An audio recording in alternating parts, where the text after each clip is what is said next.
حضور فجر کی نماز پڑھا کے فرمانے لگے بھئی کسی بندے نے روزہ رکھا ہوا ہے؟ حضرت عمر کہتے ہیں رات کو میرا ارادہ تھا رکھوں. بندے نے فجر کی نماز پڑھائی، فجر کی، اور حضور فجر کی نماز پڑھا کے فرمانے لگے بھئی کسی بندے نے روزہ رکھا ہوا ہے؟ حضرت عمر کہتے ہیں رات کو میرا ارادہ تھا رکھوں، پر سویرے پھر میں نے گرا دیا، نہیں رکھا. حضور نے دوسری دفعہ پوچھا بھئی کسی نے روزہ رکھا ہے؟ تو حضرت صدیق کے اوپر نے ہاتھ کھڑا کیا، عرض کی یا رسول اللہ میں نے رکھا ہوا. آپ حکم نہ دیتے تو نہ بتاتا، پر روزہ رکھنا بھی آپ نے توجہ دلائی ہے تو حکم بھی آپ کا بتاؤ تو بتا دیا. حضرت عمر کہتے ہیں حضور نے فجر کی نماز پڑھائی، فجر کی.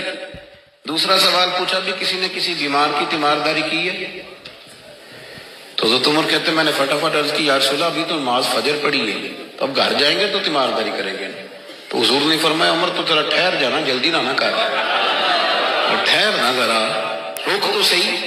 تو حضرت عمر فاروق رضی اللہ تعالیٰ عنہ فرماتے ہیں میں چپ کر گیا. حضور نے فرمایا بتاؤ بھی کسی نے تیمارداری کی ہے؟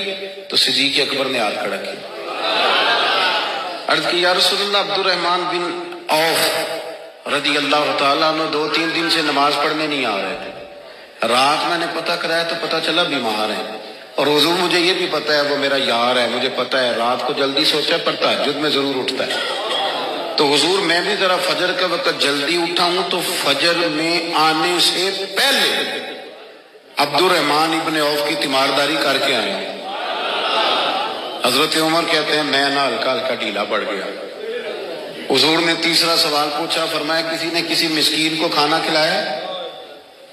کھانا کھلایا کسی مسکین کو؟ حضرت سیدنا عمر فاروق کہتے ہیں میں نے پھر عرض کی، میں نے کہا یا رسول اللہ ابھی تو فجر پڑی ہے، گھر جائیں گے کوئی چیز لیں گے تو کھانا کھلائیں گے. تو حضور پھر مسکرائے، فرمایا عمر تو ذرا ٹھہر نہیں جاتا، ذرا ٹھہر نہ، ذرا نظارہ تو کرنا، گویا یہ شان صدیق اکبر کا جلسہ ہو رہا ہے، ذرا ٹھہرنا. حضور نے پھر پوچھا بھی کسی نے کسی مسکین کو کھانا کھلایا ہے؟ تو حضرت عمر کہتے ہیں لوگ سارے دائیں بائیں دیکھ رہے تھے اور میں چپکے ابو بکر کو دیکھ رہا تھا، کہ مجھے پتا تھا کہ بولنا اسی نہیں ہے، اور دل میرا کر رہا تھا کہ کہہ دوں دیو جناب جواب، دل میرا کر رہا تھا. وہ سمجھ گئے تھے کہ سونا راضی کن کاموں میں ہو. بھائی یہ نقطہ انہوں نے پا لیا تھا. حضور نے فرمایا بتاؤ کسی مسکین کو روٹی کھلائی ہے؟ تو جناب سیدنا صدیق اکبر نے ہاتھ کھڑا کیا، عرض کی یا رسول اللہ سویرے اٹھا ہوں تو چھوٹا بیٹا بھی اٹھ گیا تھا، اور میرے وضو کرتے سنت پڑھتے ماں سے کہنے لگا بھوک لگ رہی ہے، تو ماں نے 2 روٹیاں بھی پکا دی.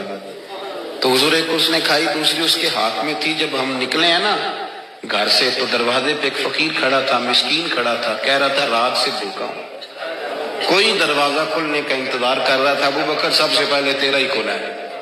تو حضور میں نا اس مسکین کو ایک روٹی کھلا کے آیا ہوں.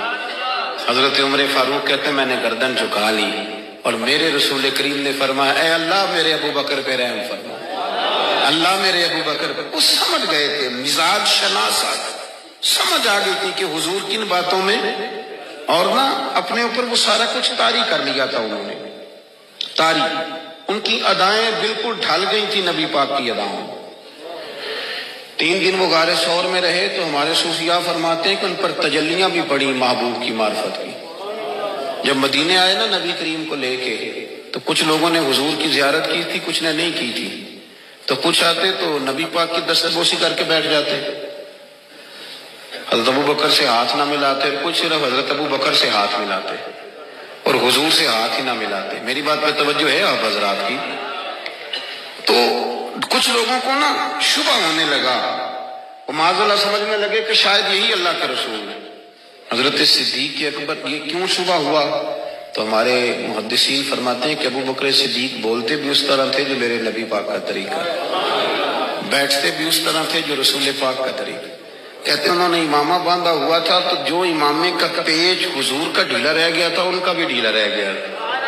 اس طرح اپنے آپ کو مزاج میں ڈھالا تھا، تو من شدی من تو شدہ، میں اس طرح ڈھالا تھا مزاج میں، اس طرح کہ کوئی فرق ہی نہیں نظر آتا تھا. وہ کہتے ہیں جب حضرت ابو بکر صدیق نے دیکھا نا کہ لوگوں کو تو شک ہو رہا ہے، کوئی میرے ساتھ ہاتھ ملا کے بیٹھ جاتے، تو حضرت صدیق اکبر نے کہا کوئی ایسا کام کرنا چاہیے کہ پتہ چلے آقا کون ہے غلام کون ہے. اٹھے، کندھوں پہ چادر تھی، وہ اتار کے نا تو حضور پہ سایہ کر دیا. لوگوں کو پتہ چل گیا کہ سایہ کرنے والا کوئی غلام ہے، اور جس پر سایہ کیا جا رہا ہے وہ آقا ہے۔ کیا خوبصورت نقطہ لکھا ہے مفسرین نے۔ شارحین فرماتے ہیں تھوڑی دیر کے لیے، تھوڑی دیر کے لیے، تھوڑی دیر کے لیے حضرت ابوبکر صدیق نے حضور کے سر انور پر اپنی چادر کا سایہ کیا تھا۔ اللہ کے رسول نے احسان کا بدلہ یہ دیا، نیکی کا بدلہ یہ دیا کہ قیامت تک ان کی قبر پر اپنے گنبد کا سایہ فرما دیا، قیامت تک گنبد کا سایہ کر دیا۔